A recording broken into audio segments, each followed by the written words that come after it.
Focus on Headline.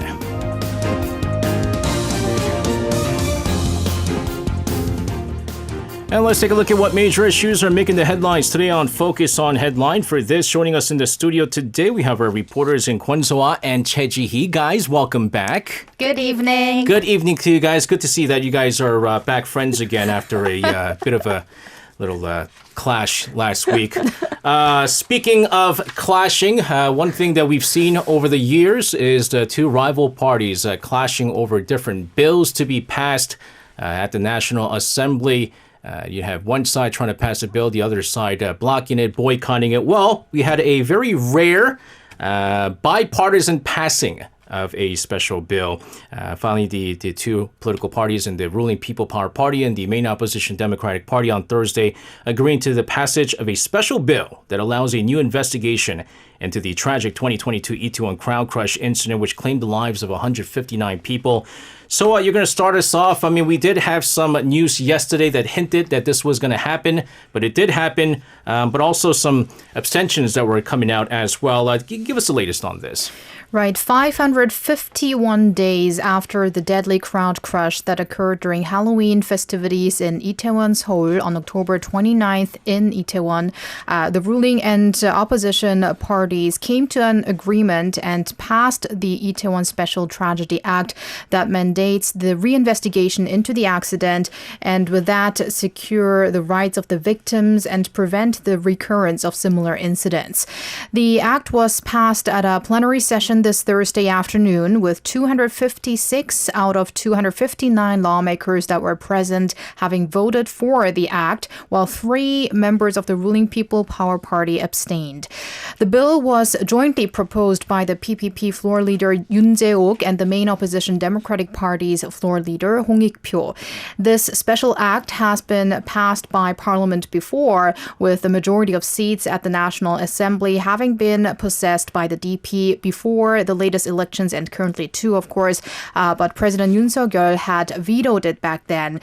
The act was to be put to another vote, but after the one-on-one between President Yoon and DP leader Lee Jae-myung recently, the rival parties agreed to narrow the gaps and find a way to jointly pass this bill, and that's what happened today. The act now requires the forming of a committee that will lead the investigations into the accident. It will be comprised of a chair and 4 members of each PPP and DP. The committee will independently examine the tragedy for a year or a maximum of 3 months more. Under the revised bill, the committee will have less authority regarding probes into ex-officials or seeking arrest warrants. So all in all, there were mediations between the two parties, but also the victims' families' understanding in these changes so that this investigation can finally kick off. Yeah, so there was a number of bills up for vote today, being that it's the last plenary session of the 21st National Assembly. And so I was watching National Assembly TV today and looking at the results of this. Following this was, I believe, the voting for the Jeonse fraud special act, which didn't get as much attention, but there was a lot of calls for where is the bill for the special probe into the death of a young Marine Corporal Che, was what a lot of people were saying. This too was put up for a vote here. Now, however, if you remember, during the over 2-hour discussions between main opposition party leader Lee Jae-myung and President Yoon Suk-yeol, not only did Lee Jae-myung kind of asked for the ruling party to vote in favor of the Itaewon Special Disaster Act, but also into the special probe into the death of the young Marine. However, it was a completely different response that you got from the ruling People Power Party lawmakers in regards to this particular bill. Nevertheless, it was passed because of the opposition-led National Assembly. Ji-hee, let's get the latest on this. Sure. So after passing the special act on the investigation of the Itaewon tragedy, there was a clash between the ruling and opposition parties over the controversial bill regarding the Special Investigation Act on Corporal Che. Now, the decision made by National Assembly Speaker Kim Jin-pyo to bring the act, which is a bill that was opposed by the ruling party to the plenary session for a vote earlier today was partly due to the special circumstances, as you mentioned, of the end of the 21st National Assembly's term. And although Speaker Kim has always emphasized ruling and opposition consensus, he decided to move the bill forward as it was in danger of being scrapped at the end of the 21st National Assembly's term. However, it's yet to be seen whether President Yoon will exercise his veto power on this. Now, the bill was passed by the National Assembly with 168 votes in favor out of 168 members present because the People Power Party did not vote and exited the plenary chamber as the bill was presented. Now, this act was not initially planned to be discussed in the day's plenary session. The ruling and opposition parties had agreed to focus on the Itaewon Tragedy's special act among all the major bills for the day. But then once this act was approved, the Democratic Party tried to reschedule the Corporal Che Act for a second reading, and Speaker Kim allowed this motion, and the opposition passed it without the support from the ruling party. Yeah, so some interesting things happening in regards to this. This is a highly contentious bill right now, and the reason why it's so controversial and the ruling People Power Party has been against this is because I believe, according to what they're looking, the list of people that they're trying to investigate, I believe President Yoon Suk-yeol is also listed as a potential person to be questioned because they're saying like the top office had some sort of meddling regarding the hiding of some of the information in regards to the death of the Marine corporal. But also, there was a number of PPP lawmakers who had come out yesterday saying that they're going to actually vote on this. It's highly likely that if this is put up for a vote at the plenary session, that the People Power Party lawmakers are going to boycott this. They're going to leave the National Assembly Hall. But a number of them had said, you know what, we're going to vote on this and we're going to vote in favor of this. One particular person who said he was going to do it, didn't do it. The one lone PPP lawmaker who actually did not leave the National Assembly Hall was Kim Ung, PPP, and he voted in favor, which is why it was, 168, right, was the votes. And I believe there was 167 non-PPP members present for this. So interesting things coming out, but the top office also did come out shortly afterwards that they voiced their regret over their decision to put this up for a motion, and it's probably highly likely that President Yoon is going to be exercising his presidential veto on this, which is now going to, probably is the DP's plan in the first place, right? Just to show that he really hasn't changed despite the general elections and the meeting between the DP leader and Yoon as well. But we'll see what happens. Also, speaking of the presidential office, some changes in the air in Yongsan following the defeat of last month's general elections. President Yoon is likely to revive a senior secretary position. Also, a rare press conference marking the 2 years of the Yoon administration will probably take place next week as well.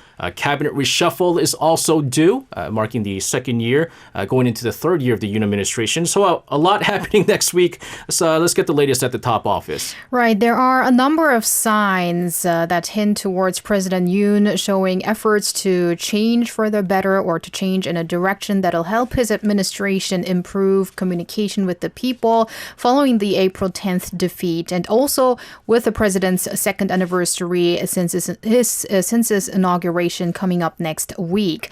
For one, President Yoon recently was said to have nodded in agreement to recently appointed Senior Presidential Secretary for Political Affairs Hong Cheol-ho's words, who said the president should be where the people's tears are. This comment by the presidential office this Thursday, underlining the president's strong agreement to his staff. And speaking of staff, around or before President Yoon's second anniversary, a reshuffle of staff is also expected as early as next week.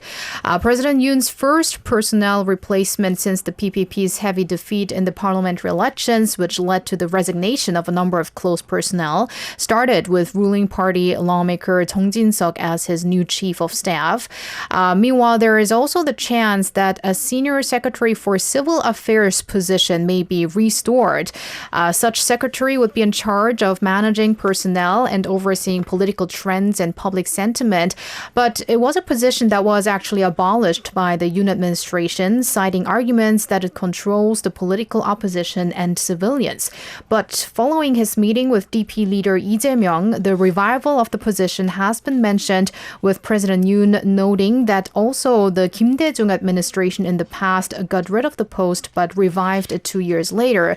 Just for background information, the late President Kim Dae-jung, of course, was not a conservative but a liberal president. Yeah. But President Yoon noted that the opposition party has been doing that as well in the past. There are a number of possible candidates coming up for this post, including former Vice Justice Minister Kim Joo-hyun and Park Chan-ho, a former chief prosecutor of the Gwangju District Prosecutor's Office. A legal affairs and public livelihoods position is also reportedly under contemplation. President Yoon, meanwhile, is also considering an official press conference around his inauguration anniversary to improve communication with the public. A date is not out yet, but it would be the first time since his official presser in August 2022, marking his 100th day in office. So we haven't been seeing many official press conferences, and especially after the so-called doorstepping was canceled, which was actually a tool to communicate a lot with the public. Yeah, and that was actually President Yoon's pledge from the start, right? His campaign's pledge was to be closer to the people, to communicate better with the people, which is also one of the main reasons for why they decided to move the presidential office from the previous Cheongwade to the Yongsan presidential office. But what started off as, like you said, the doorstepping sessions, it didn't really work too well in his favor later on, right? Actually, some of the stuff that he was saying impacted his approval rating, and I think they realized, and there was some issues with some of the reporters, and so they decided to cancel this. And in fact, that kind of started the lack of the press conferences during his 2 years. So what is he going to talk about? We'll have to see. We did actually have not a press conference, but he did have an address following the days after the defeat at the general election. So we'll see what happens, and we're actually going to be covering this very extensively next week as we are about to approach the second anniversary of the Yoon administration. Let's move on here. The U.S. Fed on Wednesday, not surprisingly, held its key interest rate steady for the sixth straight session, keeping it at its record high levels there at the 5.25 to 5.50 range. In order to continue to fight inflation. G, let's get the latest on this. Sure. So after a two-day gathering, the U.S. Central Bank decided unanimously to keep the benchmark lending rate unchanged at 5.25 to 5.5%, citing a lack of further progress towards its 2% inflation target. Now, the Fed said in a statement that the economic outlook is uncertain and the committee remains highly attentive to inflation risks. Now, for months, the U.S. Central Bank has held its benchmark lending rate at a high level to, of course, cool demand and rein in price increases, with a slowdown in inflation last year. And so this was fueling optimism that the first cuts were coming. But inflation has accelerated, throwing cold water on these expectations of an early rate reduction.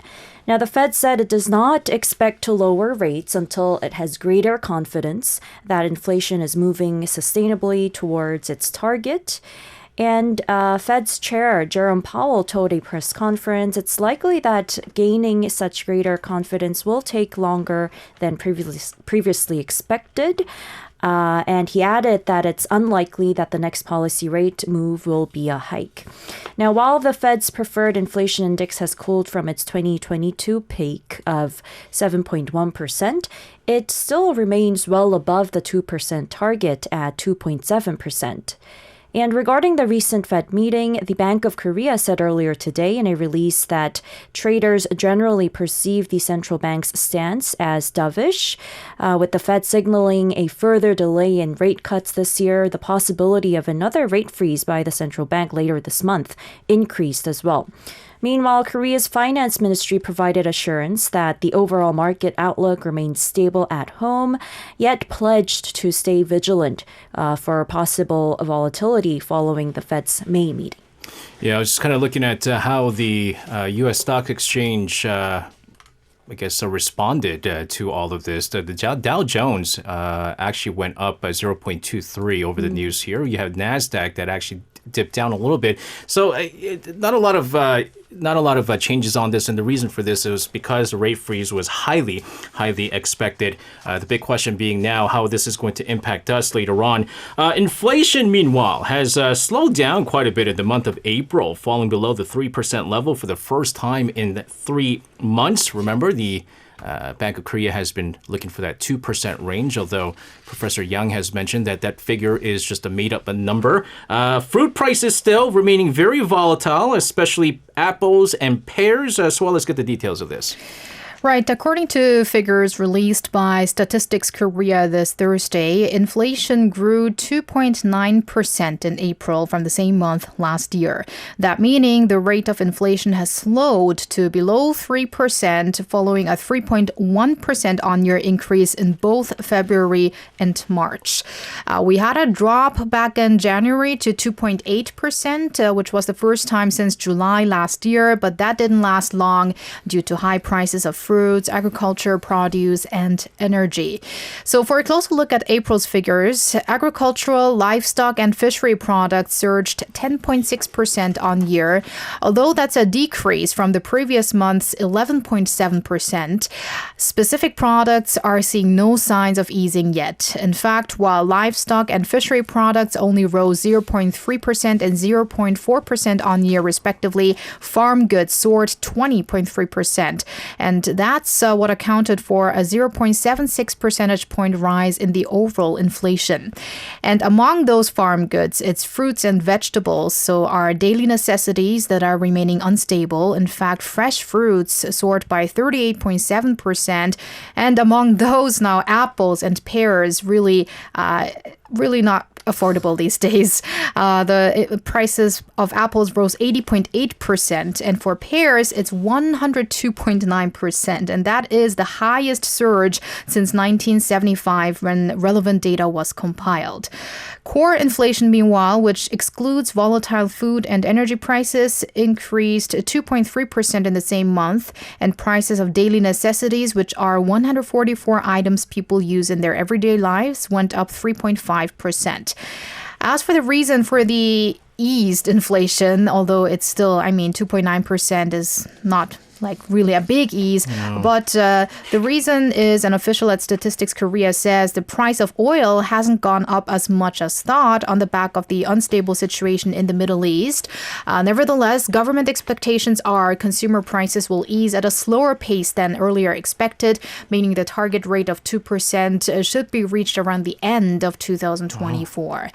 Now, Deputy Governor of the Bank of Korea, Kim Moong, said at a meeting on the inflation situation this Thursday that the degree of slowdown in inflation last month was in line with initial expectations.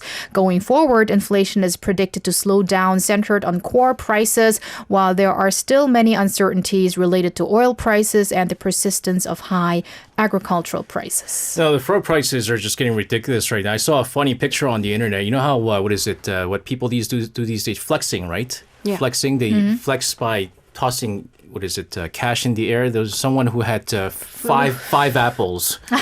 And they were walking around with five apples. Juggling those apples? No, not juggling, just like kind of carrying this around, right? Because apples, the last time I checked, the other day, I went to the fruit stall near my house, and they were selling 4 apples for 20,000 won. So that means each apple is 5,000 won.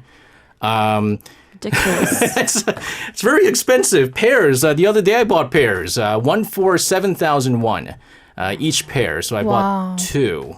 Was all I could afford. Flexed. SJ flexing here with fruits. I flex when it comes to what my kid wants, but that's how expensive it is right now, and it's just it's unbelievable, and it seems like it's kind of like specifically in South Korea that they're seeing high apple prices and pear prices too. The cheapest fruit these days is oranges. Oh. Did you know? Even you're talking about the American oranges, right? Like 10,000 won for 7 or 8. And I think that's also because the government, initiated some kind of measure measures to actually make it cheaper to import fruit. So also when it comes to, I think, fisheries products and some specific products are actually cheaper now since in the past months because of some...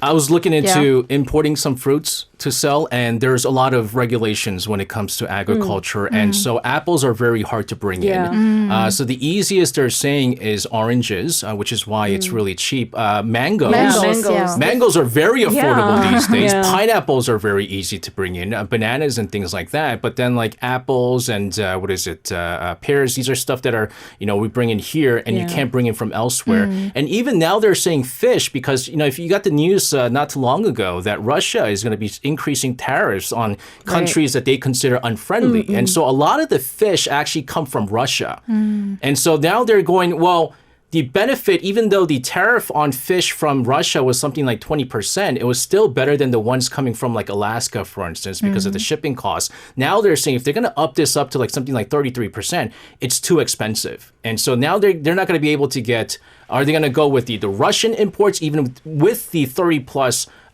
tariff, or are they going to go with the more expensive American brands? And so that's going to ultimately increase the prices. And there's a lack of fish here in Korea right now because a lot of illegal fishing that's going on from the Chinese fishing boats. Let's move on here. Some positive news for a change. Hyundai Rotem achieving its first export of the K808 White Tiger armored vehicles to Peru this time. Gia, let's get the latest on this. Sure. So Hyundai Rotem has announced that it's been selected as the preferred bidder for a wheeled armored vehicle supply project ordered by the Peruvian Army's armory. Now, once the contract is finalized, the company will supply the Peruvian Army with 30 units of the K808 via the main contractor, STX. And the deal is worth around 82.8 billion won, which is about 60 million US dollars.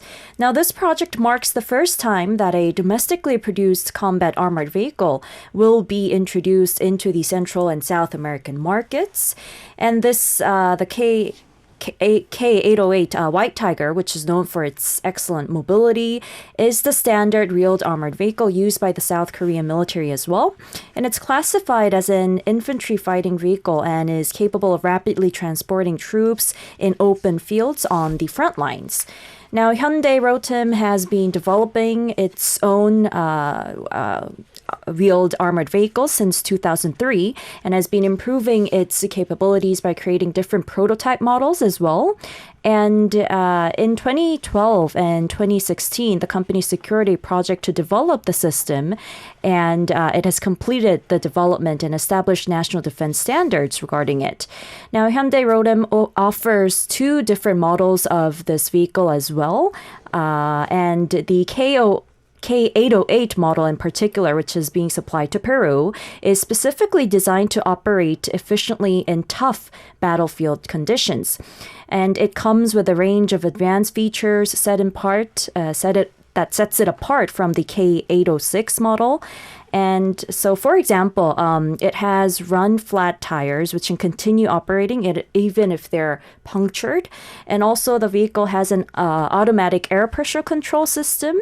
So, with these different characteristics and functions, it is a pretty developed sort of model for a WAV.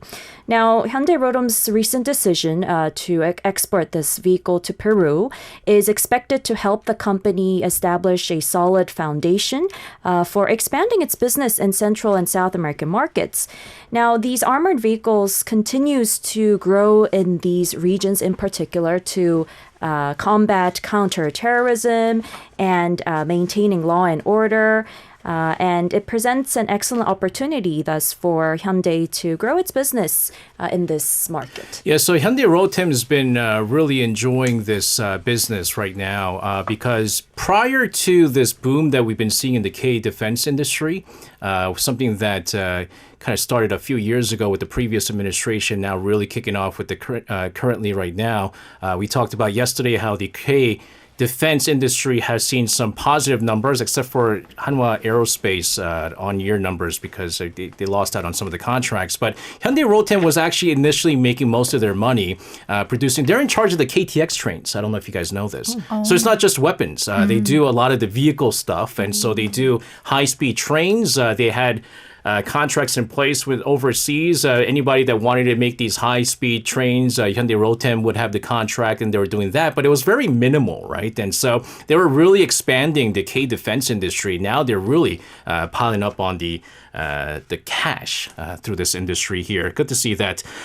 Similar news here. Government unveiling plans to expand its exports of the FA-50 fighter jets and make significant investments in developing a single-seated version of the fighter jet type that's seemingly high in demand overseas. So let's get more on these fighter jets. Yes, the Ministry of Trade, Industry and Energy said this Thursday that it will hold a meeting and signing ceremony this Friday regarding a plan to develop single-seat FA-50 fighter jets and expand exports of these, including to the U.S.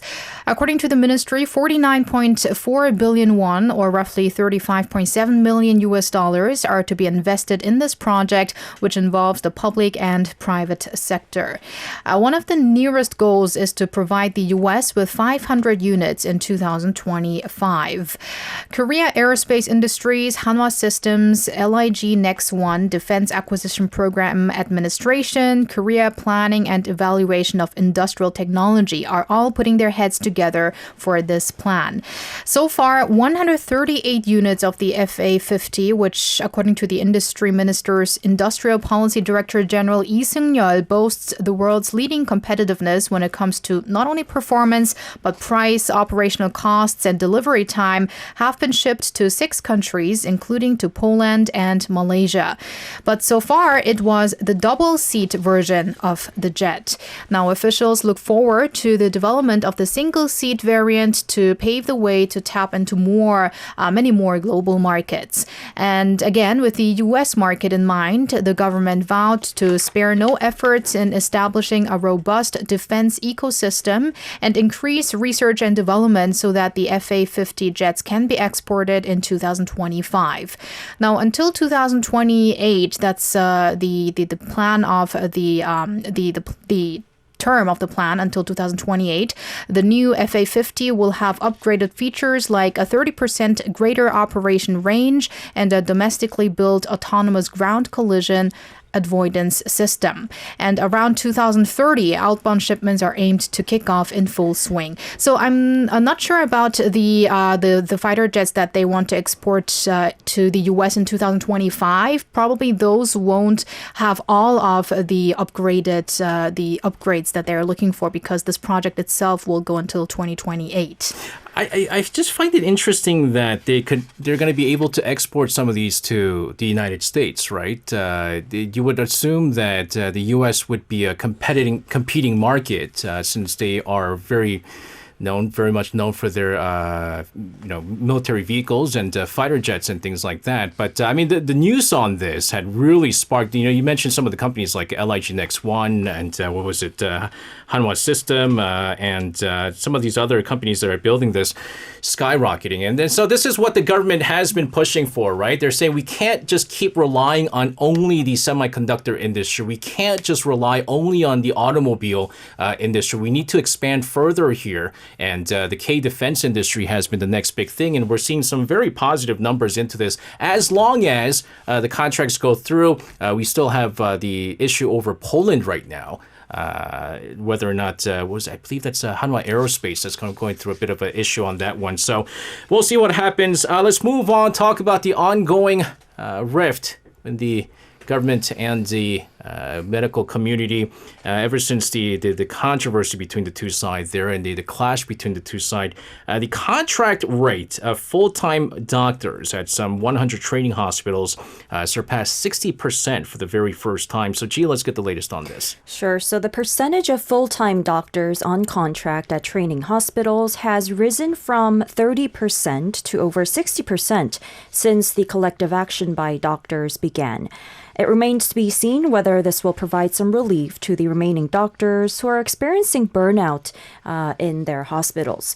Now, on the previous day, 8 university hospitals were closed as medical professors announced that they would stop practicing once a week. So this resulted in a reduction of up to 35% in outpatient volume. And although the walkout by individual professors did not lead to a complete closure, it did cause some patients to reschedule their appointments a week in advance, causing some inconveniences. And some of the hospital's medical faculty, as we have reported earlier, had announced that they would stop performing outpatient clinics and surgeries once a week. And the Ministry of Health has decided not to reveal the names of these 8 hospitals that took part in the leaves, the percentage of each, or the exact amount of outpatient services that were reduced because of the leaves. And this decision was made out of concern that disclosing the rates could encourage other hospital professors to participate in the leaves in the future. And similarly, in the past, the health ministry has not disclosed the resignation rate of doctors by the hospitals for the same reason. Yeah, at the same time, I mean, there were some round figures, some estimated figures, and they are seeing a large number of medical professors who are leaving their jobs. And so how that's going to impact them overall is the big thing. But they're hiring more doctors. So these doctors during the collective action are actually taking in jobs while others are kind of in this collective action. That's interesting. Starting this month, the government will launch a pilot program to reduce the workload of resident doctors. So tell us more about this. Right. The government unveiled a plan to reduce the continuous overwork that junior doctors have to deal with. This has been discussed and decided at a meeting on the doctors' walkout yesterday, presided by Prime Minister Han Duck-soo. The government aims to start this pilot project from May to shorten continuous working hours of trainee doctors, as Korea's working hours for them is long compared to developed countries. And from this Thursday, the 2nd of May until the 17th, 218 hospitals are to take part in this project. I mean, they are recruiting these hospitals, and hospitals participating in the pilot program will voluntarily reduce the number of consecutive working hours from the current 36 hours to 24 to 30 hours, depending on hospital conditions, and this for 1 year. Hospitals will be able to adjust their work patterns, schedules, and additional staffing accordingly.